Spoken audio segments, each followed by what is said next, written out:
Good morning, everyone, and welcome to Activities for People Living at Home with Dementia. We are proud to offer this series with funding from the Area Agency on Aging and the United Way of Tarrant County. These programs are recorded and are made available for viewing through a YouTube channel for future use. I am your host for today's activities. It is my pleasure to present to you Peggy Spear from the Amon Carter Museum of American Art. Peggy's topic today is boats, and I'm looking forward to seeing what she brings to us. Peggy, show us some boats. All right. All right.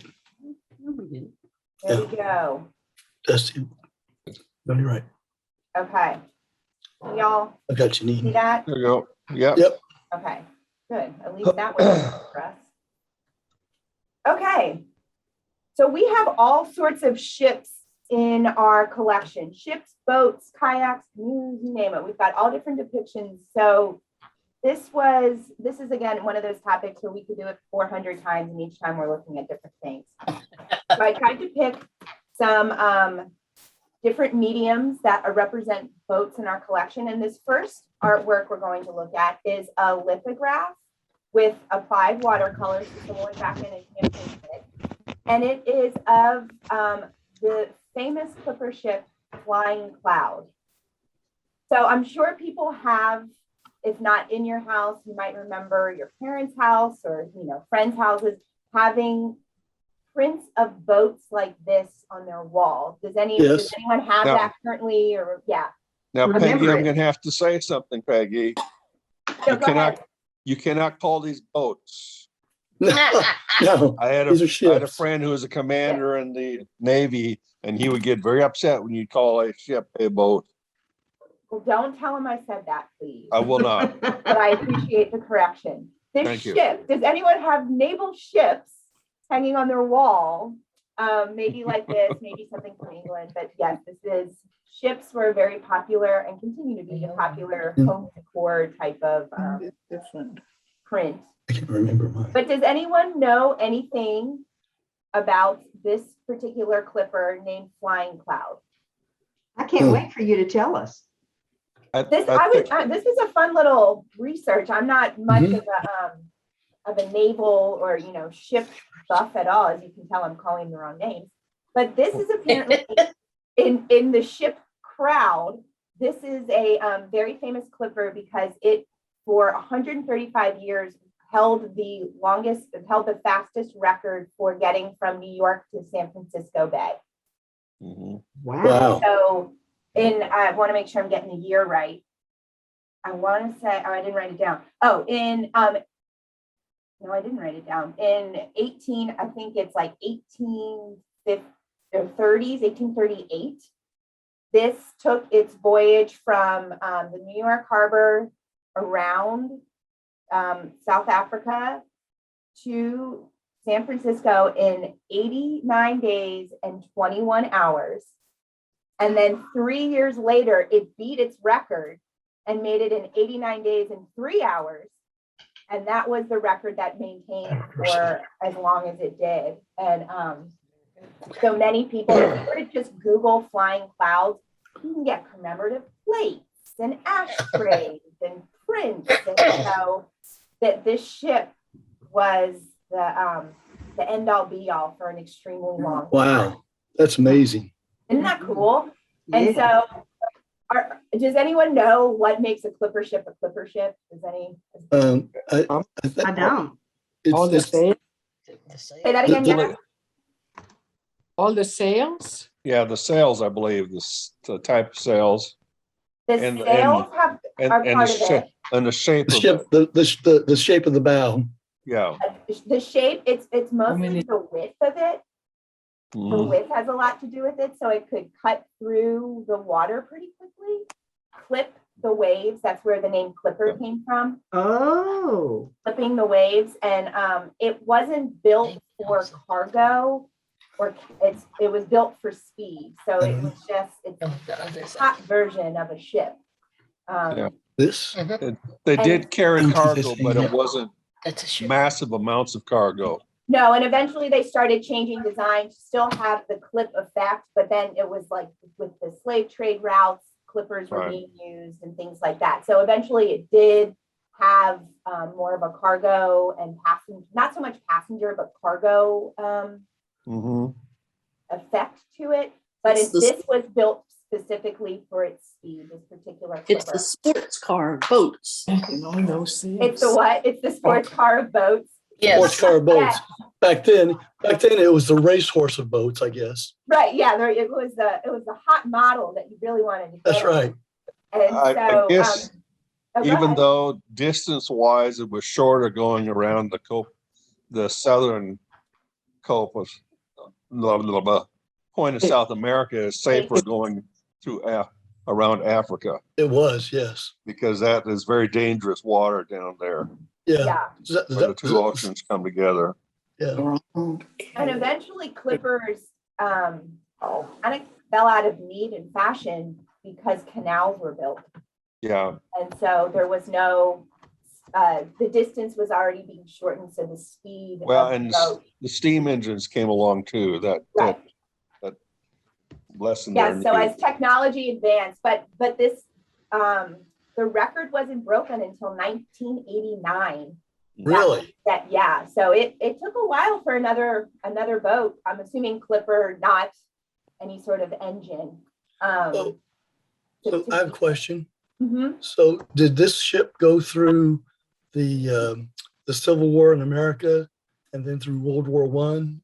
I don't know where it was docked when it wasn't being used. It was created in Boston. So excuse me, I think it came out of the Boston Harbor, not out of New York. Okay. It was a Boston boat architect. And I don't know where it docked when it wasn't in use. I don't know if it was used in war or anything outside of just it setting its record. Okay. But this seemed to be like America's sweetheart. So I think if you were to give it a Google, you would find out a lot of its history outside of it setting its record. And another interesting thing about this particular ship is that the captain of the ship it navigated with the help of his wife. His wife was the one that was navigating the boat. Oh, really? Around. Very unusual. That was unusual, in its yeah. day. And she grew up in Boston and learned as a child how to navigate on vessels. And so she was the one that worked with her husband. Wow. Isn't that cool? So, Yeah.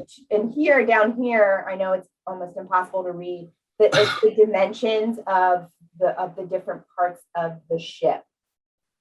So it's there's feet, numbers of feet, there's the length of the overall, different, Yeah. the depth of a beam, depth of the hold. So there's all sorts of stats, kind of like a collector's baseball card on this particular ship. So Steve or somebody, Yes, would this ship be made out of say oak rather than I pine or believe it something? is. I'm looking at it right now.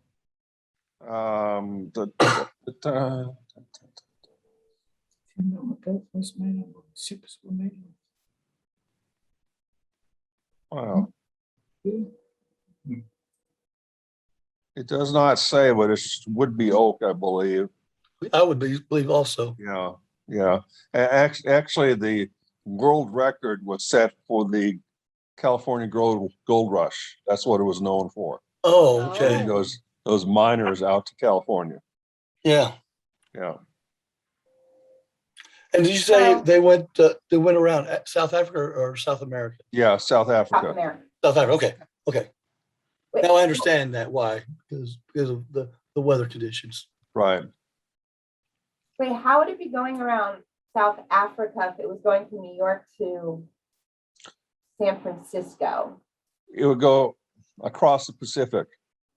It'd go across the Yep. Atlantic and then Right. across the Pacific. And I think that the prevailing trade winds probably Right. were in their favor going that direction. Plus, it was Okay. safer. It was safer It was because safer, I of the, yes. see.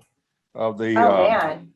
Well, then, yeah, 89 days is a real feat. Prior to that, it averaged about 6 months.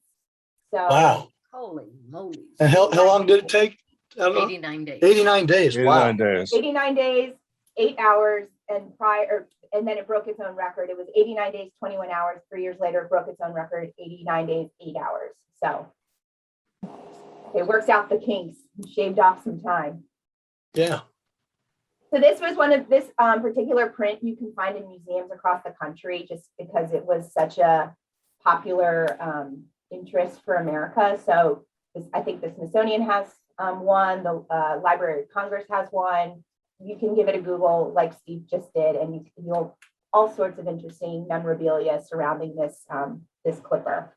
Yeah. And the name Clipper started, like I said, because it's clipping the waves, but from the Baltimore Clippers, the boats that were being built out of the Baltimore Harbor. Yeah. That's where the name, they were called Baltimore Clippers. And then Clipper then became the universal name for all the ships that were built. Okay. All right. So this is a print. We're leaving this famous boat behind. And we're going to this beautiful painting. So this painting, this does not do any justice to how breathtaking this artwork is in real life. And it's a rather larger painting. It's 32 inches by 54. So Wow. yeah, it's when you cannot miss it when you're in the gallery. It's because of its presence, but also its physical presence. So tell me what you see here. I see smaller sailing vessels, either pleasure or maybe fishing or some other kind of activity. You're In a hit that right on thunderstorm. the head, Don. It's both of there are ships. This particular bay is in Rhode Island, Narragansett Bay, and this people would either fish for leisure, but there was also a lot of commercial work that was happening in that bay as well. So I think we're seeing, like you just pointed out, both ends of that using the water. Okay. Yet I think you started to say something. And they're in a thunderstorm. Yeah. Caught in a thunderstorm. Yeah. So what indicates the thunderstorm to you? See the lightning? The clouds, the lightning, the rain. I saw the rain first. The rain first. Yeah, they're all three of those elements are there. It's just interesting to see what hits you first. The rain, you can see it looks like it's coming down in sheets over here. Yeah, it does. It hasn't quite hit this part of the bay. Do you feel anxious? Do you feel calm? Do you feel stressed? What emotions do you feel when you look at this artwork? I Well, want to go for shelter. You feel, yeah, you want to. But the people walking don't seem to be real in a hurry. yeah, that's right. It's kind of meandering along. Yeah, Maybe the rain's on the other side of the bay. that could be. Yeah. It feels pretty serene for what looks like a very terrifying situation if you were on the water. Yeah. Mm. Oh, go The ahead. birds don't seem much bothered by it. Yeah.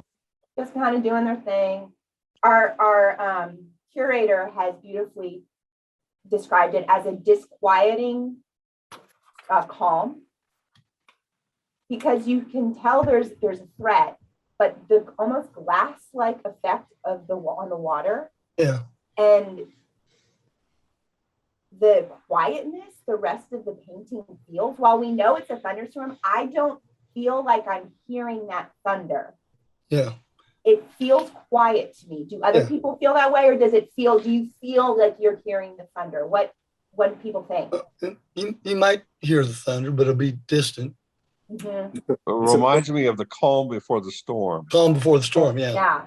Yeah. It's approaching. Yeah. Yeah. There are no Yeah. ripples in the water. No, yeah. That's probably why they're taking the sail down on that one boat. Yeah. They see the storm coming. Yeah. But I noticed the sails on all the other boats around the water, they're Oh. still sailing normally. They're not Yeah. being blown by the wind for all intents and purposes that I can tell. Yeah, it Reminds me of- doesn't seem aggressive. Yeah. But there's still, I mean, you wouldn't want to be on the water personally. You wouldn't want to be on a boat like this No. and that storm's coming. Oh, I've been on a sailboat in a storm And before. did you enjoy it, or were you hoping? No, I didn't really enjoy it. It's kind of a strange thing because it's all raining The scary thing. and it really, the boat really didn't go much because it was just, the wind was just going all over the place. Yeah. Yeah.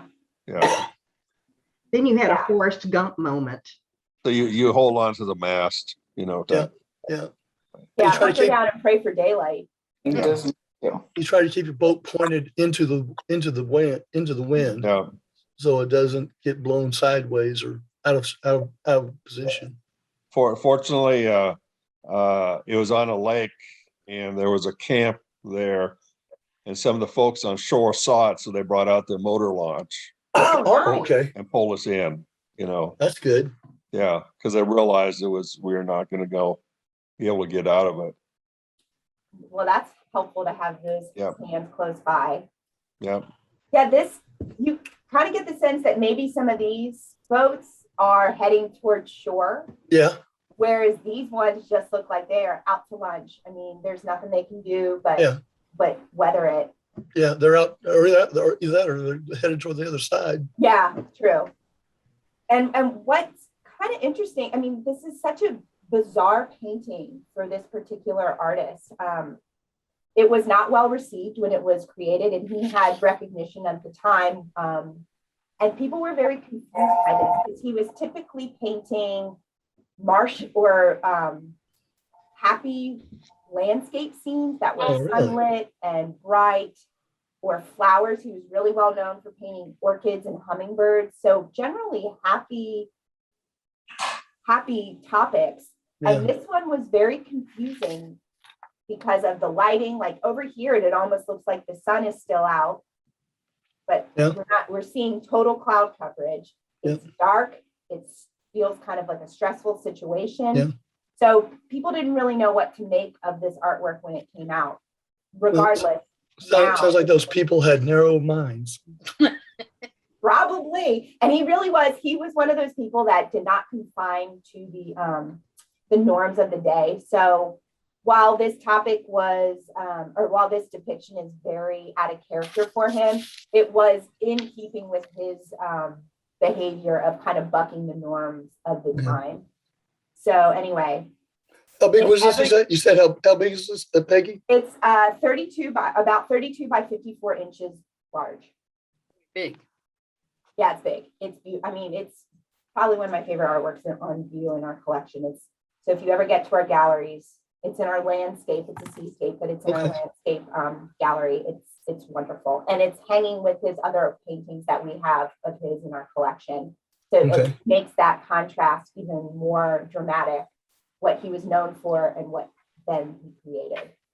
Well, on the other side, is that a village, a town? It looks like it's probably the town of Narragansett. Okay, that's what I thought. I was just asking. No, that it's pretty muddled looking, but that's what it does look like. It's the town. All right, so now we're going to totally switch boats, but same part of the country. We're in New England, and now we're in Provincetown, Massachusetts. So not far from Narragansett. And this artwork is entitled Four Boats. And why do you think it's entitled Four Boats? Because there must be 4 boats. Bingo. Let's see. We've got one, One, two, two, three. 3. Okay, good. I Do saw- 3 and 4 again. 3 is what this man is working on. I Yeah. thought that was number 2. And number 2 is this one right here. It kind of looks like a flag Where's number 1? up here. This, Okay. That greeny one. Okay. Oh, I and then thought this that red was- one is down. Oh, I Okay. didn't The see brown. number 1 at first. Yeah, I thought that they were together, and then the red one, number 3, and then this brown thing sticking out, number 4. I don't know what, there could be more than 4 because as we've learned, artists lie. But I don't know what that is, what she's depicting. That was She veiled. she had a little studio on the wharf in Provincetown. This And one. so I don't know what she could be seeing from her window or what she saw in this particular work. It could easily be another boat. There But- was her thumb on the lens. Yeah, right. Yeah. I know, I'm sorry. Now all I can see is a thumb. That's I'm so sorry. funny. Remember, this artwork is going to be viewed as a thumbprint, a thumb blocking the view. Yeah. Great suggestion, Steve. I love it. She was really into abstract and cubist aesthetic. So we're seeing both of those here. We're seeing I, a cubey thumb and we're seeing abstraction. Okay. I absolutely love it. I love the curved window up in the corner. Yeah. Isn't that cool? I think there's another window on the other side. Yeah. Yeah. So Provincetown is the definition of an artist community. During World War I, when Paris closed, Provincetown became the spot in America for artists to go to. And so if you can Google almost any artist from this time period between like 1915 to about, I mean, it continues to be now to this day, but from 1915 to the Second World War, this was where so many artists would retreat. And as this particular artist, Blanche Lizelle, said, that there's creative energy just in the air we breathed here.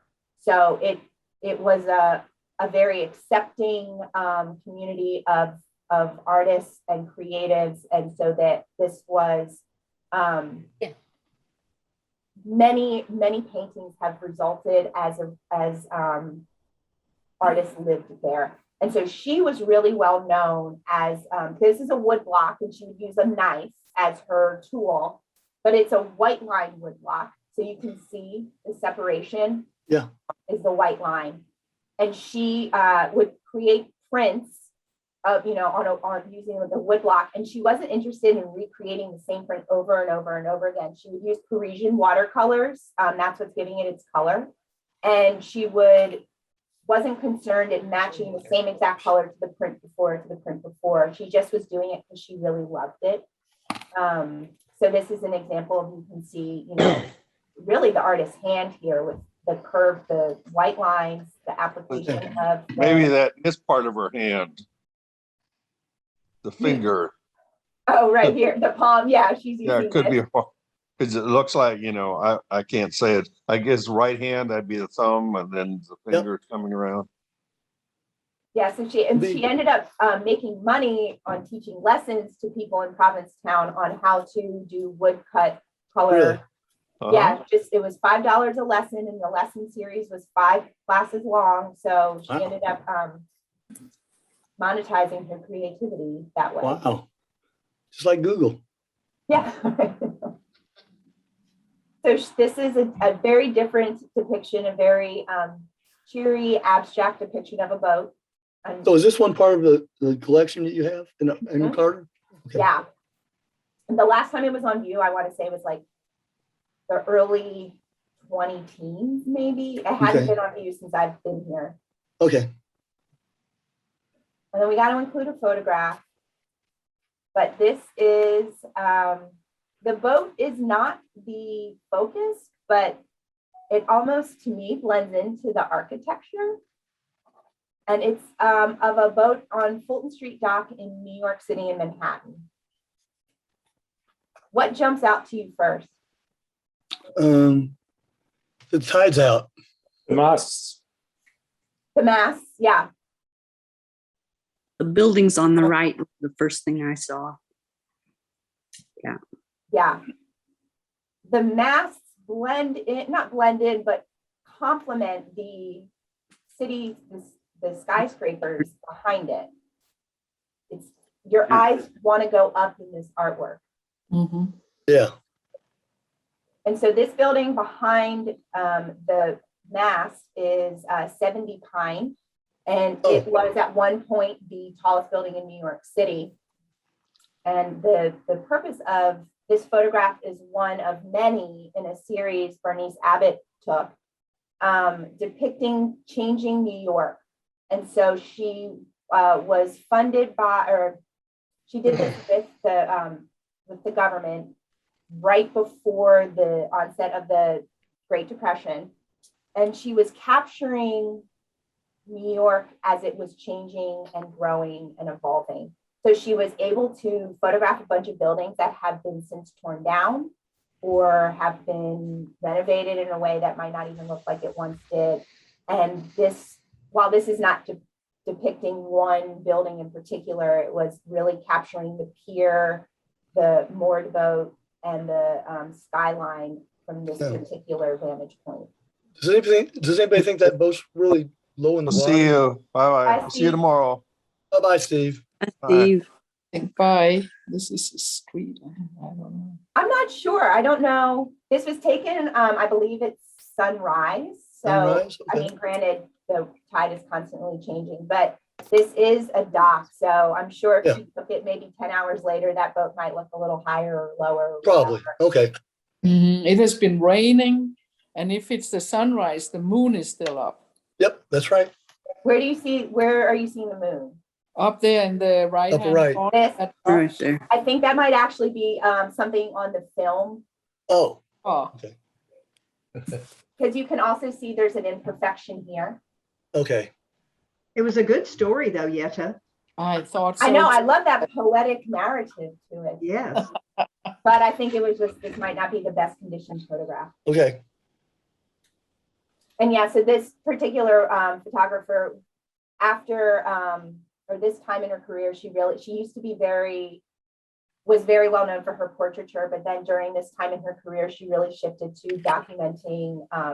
taking documentary style photographs, which is seen in this Changing New York series, taking all different images of the city. And while the boat is not part of the city, the docks and the commerce coming in and out of these docks are part of the life of the city. To me, it also seems to have a contrast of old world versus new world. The Yeah, old yeah. with the boats and the new world with the buildings. That's a really, really beautiful observation. Yeah. Yeah, it's true. So is there two boats? I mean, there's a two-master here. It looks like there's another boat. that Yeah. has Another Behind it. behind it. Yeah, so it looks like 1-2 boats and they're just lining the pier or the dock. So those are our boats and ships, as I was reminded, they're not all boats. Next week, we are looking at stars in our depictions of stars in our collection. So Oh, are buckle we up, talking guys, movie it's a stars? wild ride. Yeah, what kind of stars? What kind of stars? Well, when I was pulling images, it's really interesting. We have all sorts of stars. We've got religious stars, we've got Okay. astronomical stars, we've Okay. got stars that signify meaning within countries. So Okay. stars have a long and rich history. Are we gonna see Starry Night? Sorry, night. Girl, Van we're an Gogh? American Art Museum, you know that. No, I'll tell you what, we're not seeing anything remotely like Starry Night at the collection. So I hate to disappoint, but there will Okay. be no Van Gogh on this one. All right, y'all be good this week. I'll see y'all next week. All Bye-bye. right. Thank you, Thank Peggy. you, Peggy. Bye. Great as Bye. always. She always makes it interesting, doesn't she? Yes, she does. Yes, she does. Well, let's take a look at tomorrow. I wanted to let you know that Gail and I have, oh, there it is. Gail and I have had discussions about varying our content since we've had so many people that have left us. Okay. Just for your information, we're getting back the new person that replaced Dave Parks. Oh, Great. okay. Yes, we're going to have Mind Fit again. And Good. the lady that did chair exercises is coming back as well. Excellent. So it won't be quite so ho-hum and the same old thing after the next couple of Who weeks. said this is ever ho-hum? I like it. I think we're pretty good. Was it the new person exercise or the old person exercise? The new person. The new person, Emily. Okay. Emily will be back. Yes. And I wanted to tell you all of that because I'm showing you tomorrow is going to be Jeopardy again. Okay. Gail I said don't she think anybody will complain, Martha. okay. Gail said she wanted to do cookies, but she Now, Gail told me this morning that she has had COVID. Yes. Yes. I did not know that, as well as having back pain. So she's been in double trouble for quite some Wow, time. that's too bad. Yeah, she's still not feeling 100%, but she's better, and Jeopardy is going to be less frequent. So just wanted you to know. Oh, And I don't have one ready for tomorrow yet, so it'll be a surprise. A lot. What was But- that? I enjoyed having Jeopardy a lot. Okay. Yeah, we do. We like Jeopardy. Okay. All right. Well, in that case, I'm pleased that I'm bringing you Jeopardy tomorrow. Yes. And then Friday, 2 weeks ago, we had the bassoon and the piano, and Buddy Bray played the piano.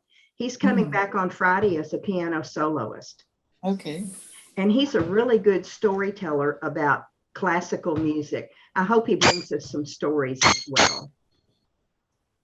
So that's for the rest of the week. That sounds great. Thank you. Thank you. So at this point, let's stop the recording and move right on into Fifth Street Cafe.